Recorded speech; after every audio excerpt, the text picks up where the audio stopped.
চট্টগ্রাম বিমানবন্দরে এনএসআই ও বিমানবন্দর কাস্টমসের যৌথ অভিযানে স্বর্ণের বড় চালান উদ্ধার হয়েছে। সকালে যাত্রীরা বিমান বাংলাদেশ এয়ারলাইন্সের BJ148 ফ্লাইট যোগে দুবাই থেকে চট্টগ্রাম বিমানবন্দরে আসলে এনএসআই চট্টগ্রাম বিমানবন্দর টিম ও কাস্টমসের যৌথ অভিযানে 3 জন যাত্রীর কাছ থেকে নিখাত স্বর্ণ উদ্ধার করে তারা।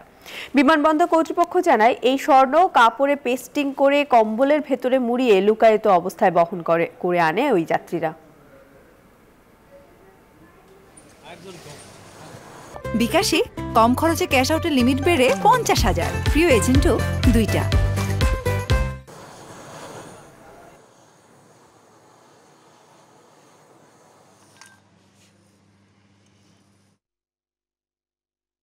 মূল ওই যে